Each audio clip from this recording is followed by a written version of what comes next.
देखिए तीसरा इसके सबसे इंपॉर्टेंट काम ये था, introduction of token currency.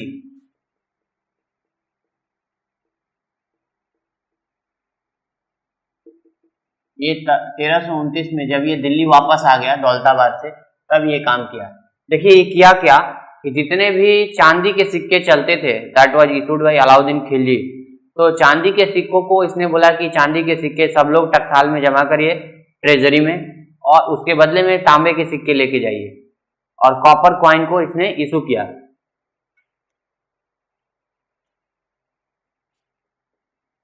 He issued copper coins in place of silver coins.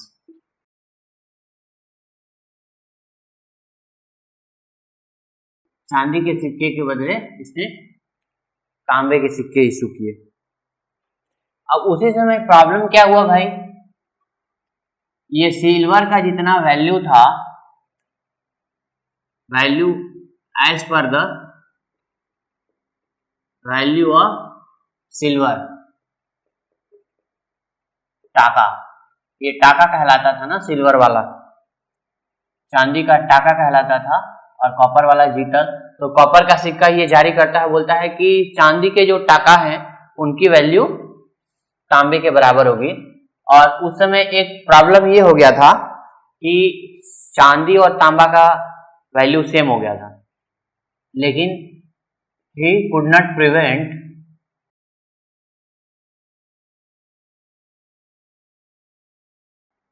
forgery, माने नकल हो गया, जालसाजी को ये रोक नहीं पाया। क्या होता था भाई कि नकली जो है तांबे के सिक्के बनने स्टार्ट हो गए मार्केट में, तो इसलिए ही टर्मिनेट द टोकन करेंसी, और टोकन करेंसी को वापस खत्म किया, और फिर से बोला कि जितने लोगों के पास तांबे के सिक्के हैं वो जमा करें। He ordered to submit to exchange copper currency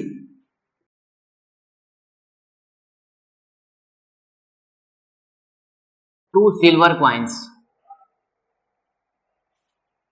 copper currency को सिल्वर कॉइन से एक्सचेंज कर लें।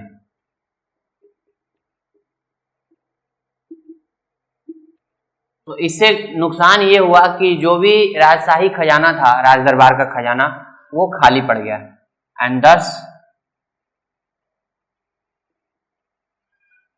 Treasury of Delhi was empty।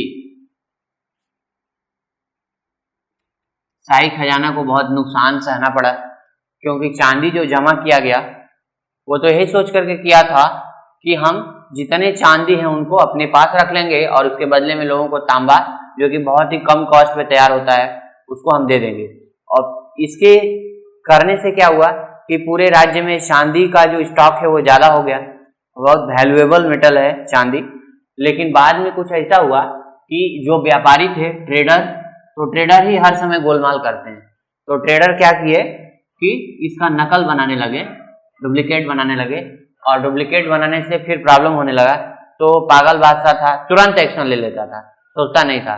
Mohammad bin Tughlaq तुरंत एक्शन लेता था, हालांकि विद्वान था तो तुरंत एक्शन लेता था, और टर्मिनेट कर दिया टोकन करेंसी को कि अब कॉपर नहीं चलेगा, जिसके पास कॉपर है वो जमा करे यहाँ पे आके टकसाल में, और टकसाल से चांदी के सिक्के ले जाए। और इस तरीके से चांदी का स्टॉक खत्म हो गया और पूरा खजाना खाली हो गया, और रॉयल जो ट्रेजरी थी उसका डिप्लीशन हो गया।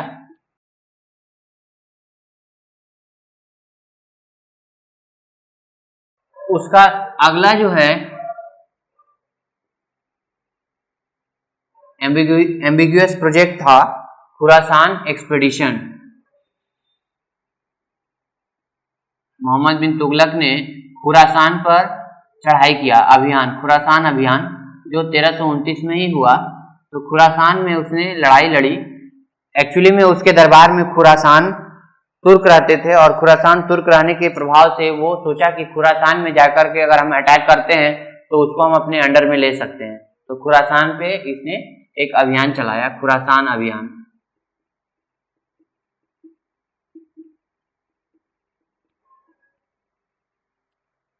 देखिए, इसने सपना देखा on account of vision of universal conquest, पूरे विश्व को जीतने का इसका जो सपना था मोहम्मद बिन तुगलक का,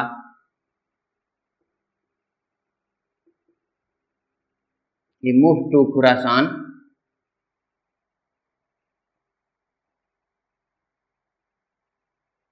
and Iraq, ईरान, खुरासान और खुरासान पर विजय प्राप्त करने के लिए he led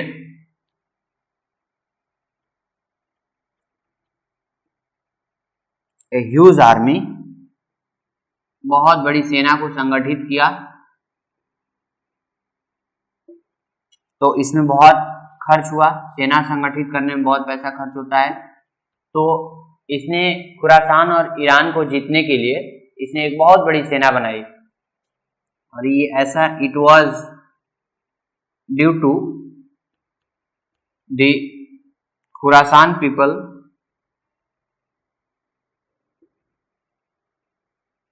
living in the court of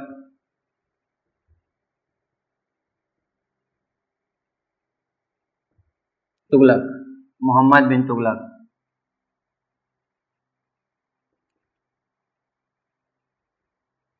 which inspired him।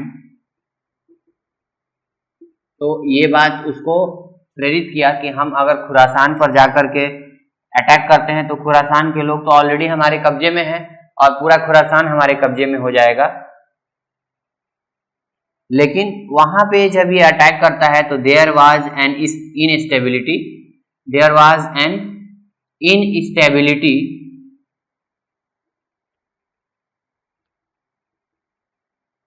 In the government.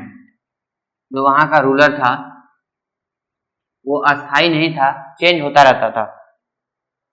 तो रूलर था अबू, तो इसलिए ये प्रोजेक्ट जो है फिर से एबंडेंट हो गया, खत्म हो गया। दिस प्रोजेक्ट वाज एबंडेंट, हटा लेना पड़ा, क्योंकि यहाँ पे खुरासान पीपल इनस्टेबल गवर्नमेंट बनाए थे। इनस्टेबल रूलर था कि कभी भी रूलर जो है बदल जाता था, तो जिसके खिलाफ ही अटैक करता था वो बदल गया। लोगों ने अपना दूसरा नया शासक बना दिया, मतलब शासक जो है बदल जाता था। और अबू नाम का एक शासक था, जब उसने अटैक किया, लेकिन अबू से इस पर अटैक नहीं करना था और ये खुरासान लोगों पर ये अटैक करने वाला था, तो इसलिए दिस प्रोजेक्ट वाज एबंडेंट। तो खुरासान अभियान भी इसका असफल हो गया।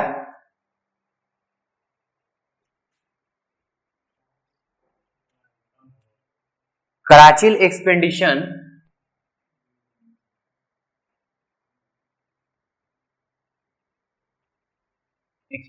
was performed by Mohammad bin Tughlaq in 1330। ये भी एक महत्वाकांक्षी परियोजनाओं में से एक था और ये परियोजना किस तरीके से वो करता है देखते हैं इसे। देखिए, उस समय हमारे देश के उत्तरी सीमा पर चाइनीज इनकर्सन किया, मतलब चीनियों ने बाहरी आक्रमण किया। तो to counter part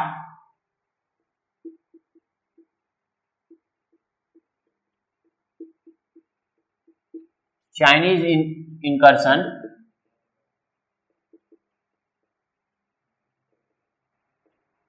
he land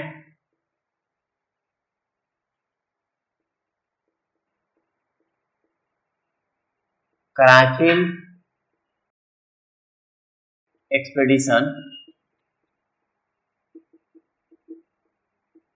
in the Kumayu Hills of Himalaya. Himalaya की तराई में जो कुमायूं पहाड़ियां थी, उनमें ये अभियान चलाता है और चीनी आक्रमणकारियों को हरा देता है। चाइनीज एक्सकर्शन दैट इज चीनी आक्रमणकारियों को समाप्त कर देता है।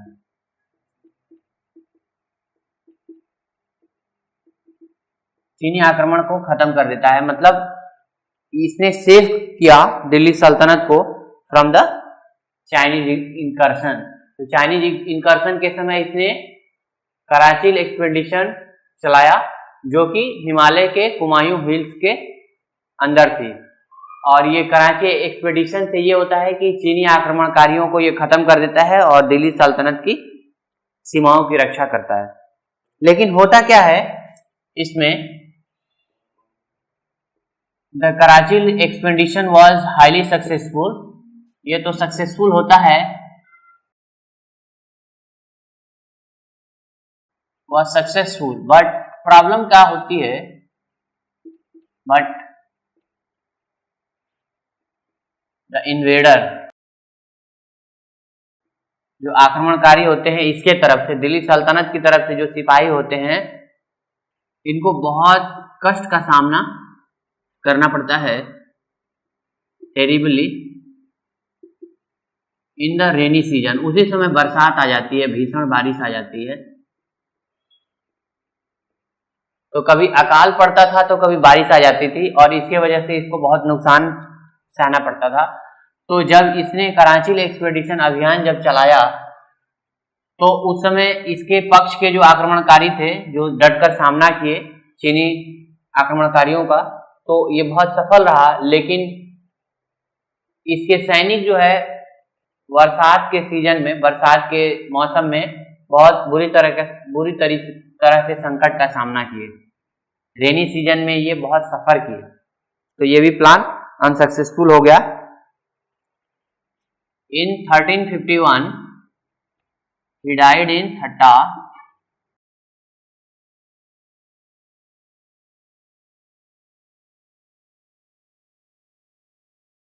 तो थट्टा में इसकी मृत्यु हो जाती है मोहम्मद बिन तुगलक की। जब ये वाइल कैंपेनिंग अगेंस्ट, जब ये एक तुर्की के खिलाफ लड़ाई लड़ रहा था, वाइल कैंपेनिंग अगेंस्ट तुर्की,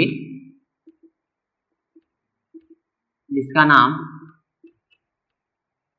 तागी था, तागी के अगेंस्ट जब ये लड़ाई लड़ रहा था तो उसी लड़ाई में ये मारा जाता है। तागी जिसका नाम रहता है, जो तुर्की था। तो 5 परियोजनाओं के असफल होने के कारण इतिहास में इसे पागल बादशाह की संज्ञा दी गई। इसके समय में इन हिज राइन, इसके साम्राज्य में मोरक्को का एक ट्रैवलर आया, traveller Ibn Battuta. Ibn Battuta came to India.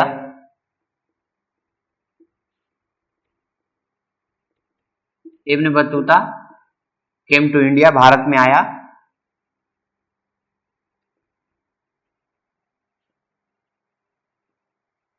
And wrote a book, और एक किताब लिखी। उस किताब का नाम है सफरनामा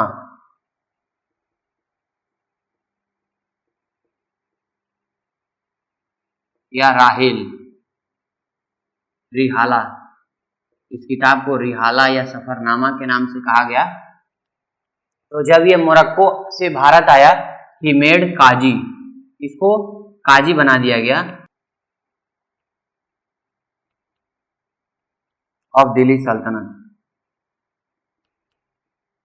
इब्न बतूता ने दिल्ली सल्तनत के काजी पद को ग्रहण किया और बहुत दिन तक रुका भारत में। और सफरनामा में भारत के तत्कालीन he described the contemporary India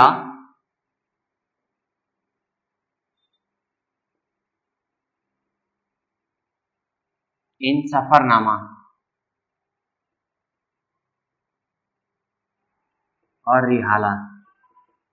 इस किताब में इसने भारत के तत्कालीन आर्थिक सामाजिक दशा का वर्णन किया कि भारत की स्थिति कैसी थी, भारत के लोग कैसे थे, उस समय क्या होता था, प्रशासनिक सुधारों का वर्णन किया। तो Ibn Battuta came to India in the reign of Mohammad bin Tughlaq who wrote Safarnama और Rihla book. It has been asked who wrote Rihla. Rihla was written by Ibn Battuta who was Morocco traveller